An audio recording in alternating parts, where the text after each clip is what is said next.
Welcome to the Utah County Children's Justice Center. My name is Rebecca Martell. I'm the Executive Director of the Utah County Children's Justice Center. After there's been abuse disclosed to law enforcement and Division of Child and Family Services, they contact our center to bring the child and non-offending caregiver in to a comfortable home-like environment to minimize trauma so that the child can begin to heal. This is the first room that they see. And then we all meet as a team. You know, before in the past, children had to be interviewed by law enforcement and then by a nurse and then by a social worker, and they had to disclose multiple times. And so we're really trying to minimize that trauma for the child. One thing we really try to do is empower them. They get to choose who they talk to, law enforcement or to a social worker with the Division of Child and Family Services. And then the next thing they get to do is choose the room that they get interviewed in.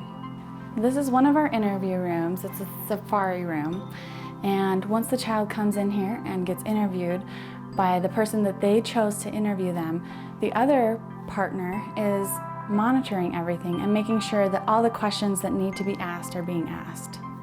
This is our medical exam room. We have a nurse practitioner on staff to provide medical exams.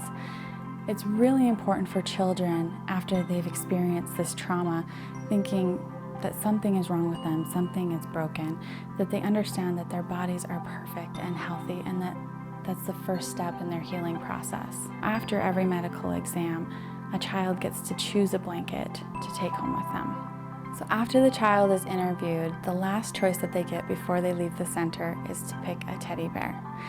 And each of these teddy bears is handmade. It takes 5 to 7 hours to make each teddy bear, and every single teddy bear is unique, so that the child knows that a special teddy bear was made just for them. We've had many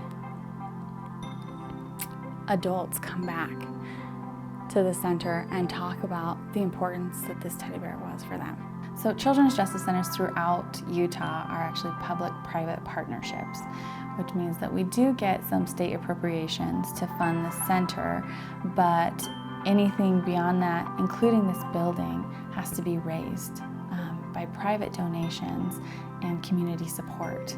So funding that we get, the majority of what it goes towards is counseling for the children and for their families. In Utah County, 1 in 4 girls will be sexually abused before the age of 18 and 1 in 5 boys.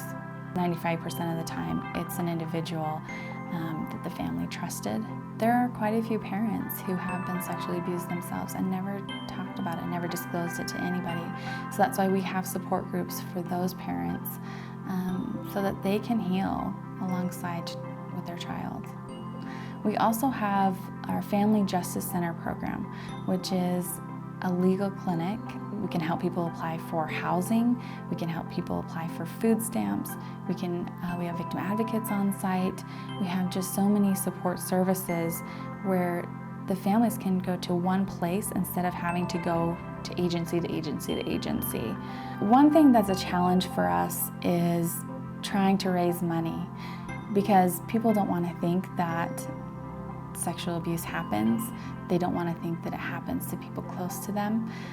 Seeing families in crisis and how they can come together and how we can support them in doing that, and that we get to be that first stepping stone for that family on their journey to healing. And we would invite you to be a part of that journey of healing.